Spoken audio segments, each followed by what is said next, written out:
Ayah saya telah memberikan luas pandang terhadap dunia politik dan kehidupan kepada saya. Saya menjadi saksi bagaimana ayah begitu mencintai Partai Golkar.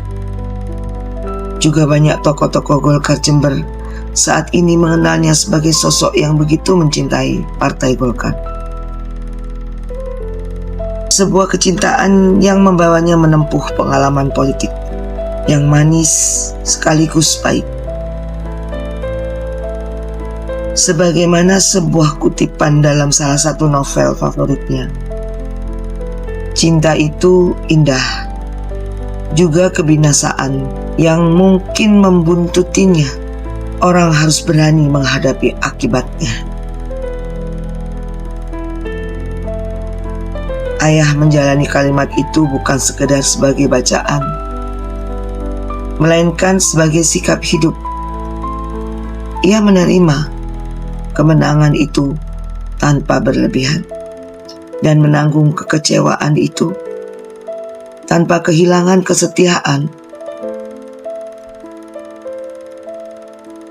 Politik bagi ayah saya bukan sekedar gelanggang perebutan posisi, melainkan ruang panjang untuk menguji kesetiaan seseorang terhadap apa yang ia yakini.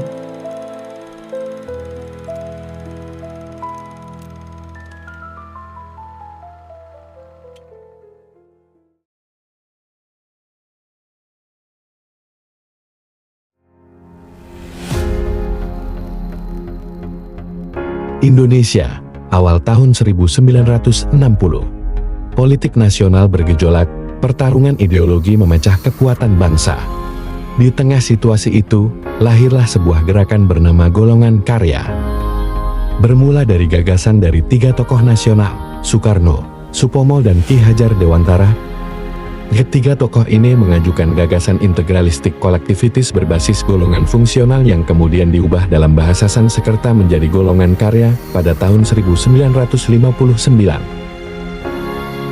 Pada tahun 1964 sekretariat bersama Golongan Karya lahir bukan sebagai partai politik. Ia adalah sistem perwakilan alternatif di tengah gejolak politik multipartai. Golkar jadi organisasi berbasis kelompok profesi, buruh, petani dan kelompok golongan fungsional dalam masyarakat. Setelah peristiwa tahun 1965, arah politik Indonesia berubah. Golkar tumbuh menjadi kekuatan baru negara. Pemilu tahun 1971 menjadi titik balik. Golkar memenangkan pemilu dengan perolehan lebih dari 62% suara nasional. Sejak saat itu, Golkar menjadi keterwakilan rakyat dalam politik paling dominan di Indonesia.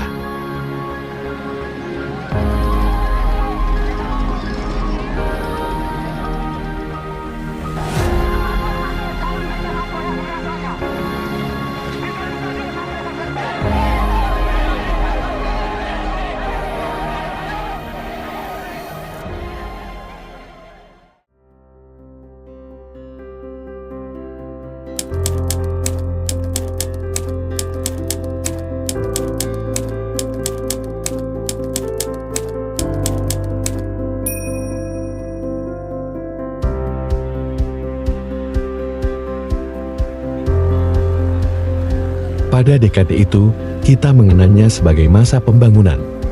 Indonesia sedang meniti jalan menjadi negara berkembang.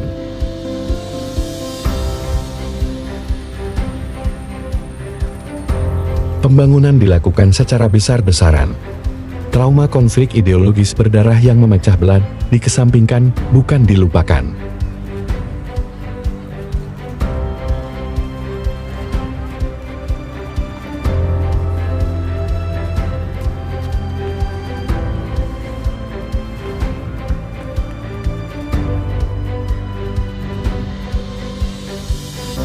Rezim Orde Baru bersama Golkar mendorong bertumbuhnya konsep persatuan dan kerjasama antar golongan.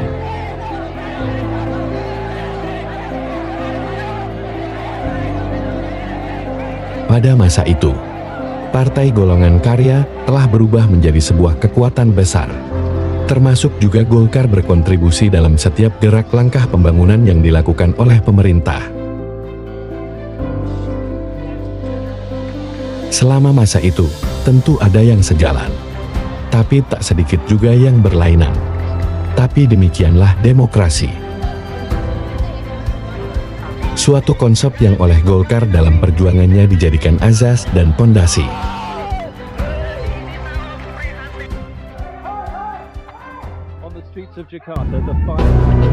Menjelang tahun 1998, Indonesia berubah. Krisis ekonomi dan protes rakyat terhadap rezim Orde Baru yang dianggap terlalu lama mengendalikan kekuasaan, menciptakan situasi yang mencekam. Kerusuhan terjadi di mana-mana. Penjarahan dan kejahatan kemanusiaan justru dilakukan oleh rakyat yang merasa marah dan putus asa. Negeri ini dikuasai oleh fasis militer yang sewenang-wenang menginjak-injak hak rakyat, menginjak-injak kita semua.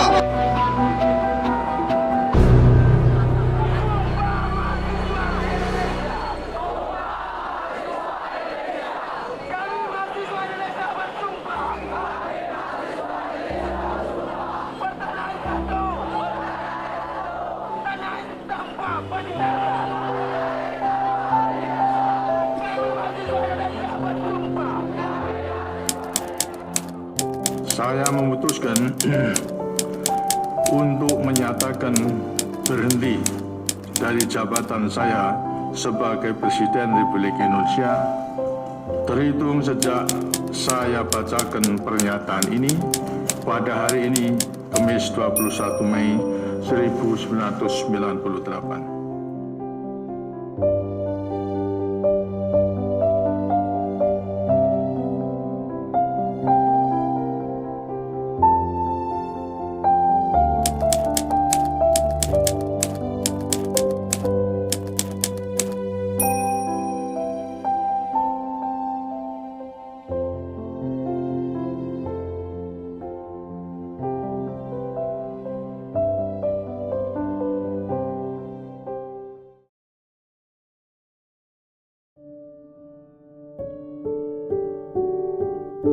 Setelah reformasi, banyak yang mengira Partai Golkar akan ikut tumbang bersama perubahan zaman.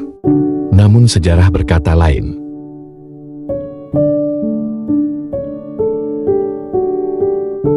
Di tengah badai politik yang mengguncang, Partai Golkar justru berdiri tegak, menjunjung amanat konstitusi, dan memilih beradaptasi dengan semangat demokrasi yang baru. Perubahan yang begitu besar tak membuat Partai Golkar surut untuk terus melangkah, terus berkarya, dan terus mencari jalan untuk tetap hadir di tengah rakyat. Namun jalan itu tidak mudah. Di berbagai wilayah, kekalahan demi kekalahan membuat banyak anggota dan simpatisan memilih meninggalkan Golkar. Sebagian merasa masa Golkar telah berakhir. Sebagian lainnya memilih mencari perahu baru yang dianggap lebih menjanjikan. Kantor-kantor partai yang dulu ramai mulai sepi. Bendera-bendera yang dulu berkibar penuh kebanggaan perlahan kehilangan banyak tiang. Saat itulah Golkar diuji. Di tengah situasi itu, hanya sedikit orang yang memilih setia. Mereka yang percaya Golkar bukan sekadar kendaraan politik yang ditumpangi saat menang, namun ditinggalkan saat tumbang.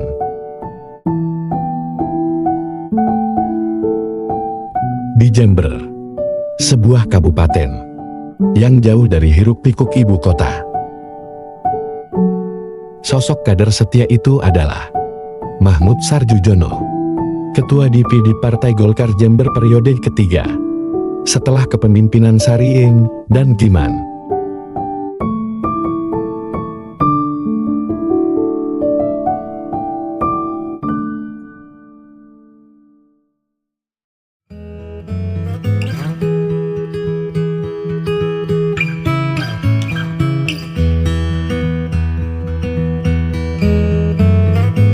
Mahmud Sardjojono bergabung dengan Partai Golkar sejak tahun 1980-an. Kiprahnya sebagai kader Golkar yang disiplin membuatnya naik cepat ke panggung politik daerah. Mahmud dikenal sebagai sosok yang humanis dan mudah bergaul. Ia mampu menjalin hubungan baik dengan berbagai kalangan, bahkan di luar Golkar. Sikapnya yang hangat membuatnya memiliki lebih banyak kawan ketimbang lawan. Sekaligus hal itu membuatnya jadi sosok yang mendapat penghormatan dari banyak orang. Bagi Mahmud, politik bukan sekadar tentang organisasi dan kekuasaan. Ia ibaratkan partai politik sebagai mercusuar rakyat. Partai politik bukan kapal yang diperebutkan untuk dikemudikan, melainkan mercusuar yang berdiri tegak memberi arah. Kapal boleh datang dan pergi. Orang boleh silih berganti menjadi penumpangnya. Tapi mercusuar tidak boleh padam. Ia harus tetap menyala, agar orang-orang yang berlayar di tengah gelapnya kepentingan tetap kembali ke arah jalan pengabdian untuk rakyat.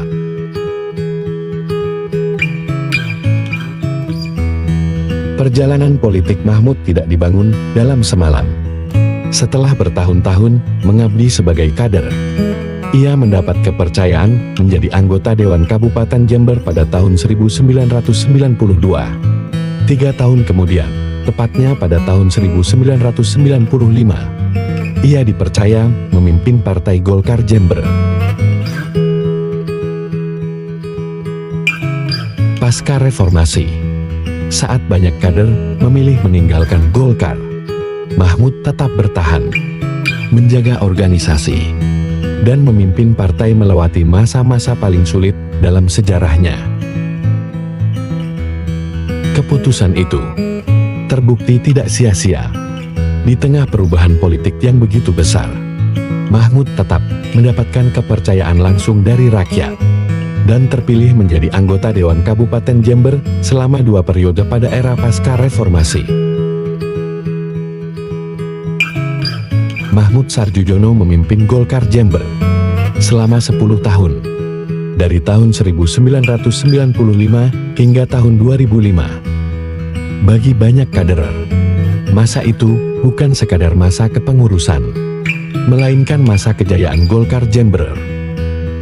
Sebuah masa ketika soliditas kader terjaga, organisasi tumbuh kuat, dan Golkar tetap menjadi kekuatan politik yang diperhitungkan di Kabupaten Jember.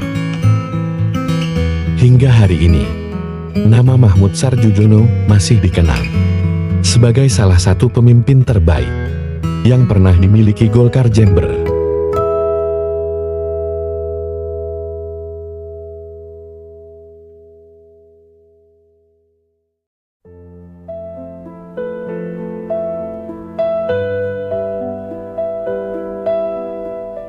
Tentu saja setiap pemimpin itu punya metode, punya gaya dalam memimpin sebuah organisasi. Apalagi organisasi partai politik. Dan yang paling berat yang saya rasakan ketika reformasi tahun 98.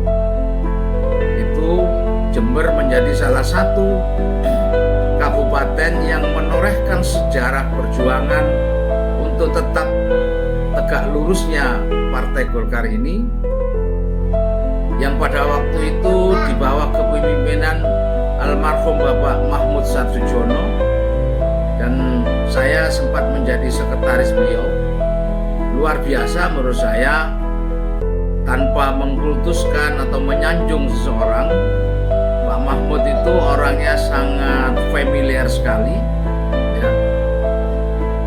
Jangankan kawan, lawan pun akhirnya bisa menjadi kawan. Itu karena sentuhan-sentuhan Pak Mahmud di dalam melakukan komunikasi politik.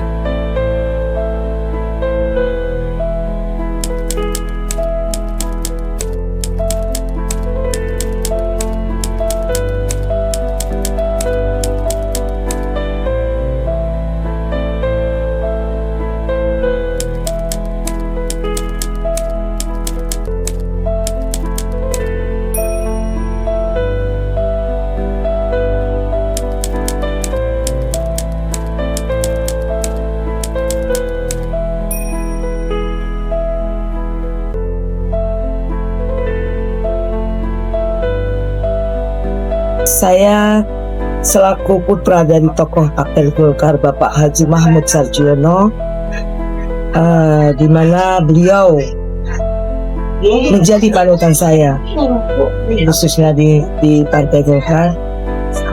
Perjuangan beliau sangat luar biasa, dan itu yang akan saya teruskan untuk bisa meraih suara secara maksimal di Dapil 3.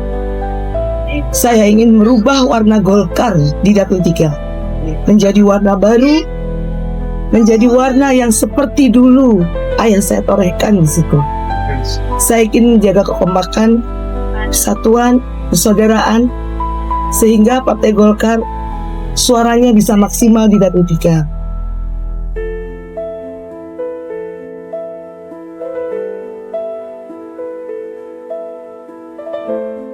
Hari ini saya ingin mengenang beliau dengan jejak yang baik-baik.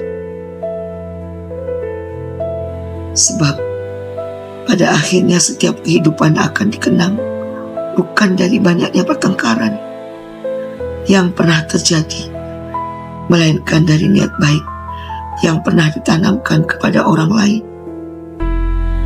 Dan dalam ingatan saya, ayah adalah seseorang yang menanamkan itu. Keyakinan bahwa pengabdian, jika dijalani dengan tulus, akan selalu menemukan jalannya untuk dikenang dengan hormat. Terima kasih ayah, sudah bisa memberikan aku kekuatan untuk bisa meneruskan perjuangan ayah,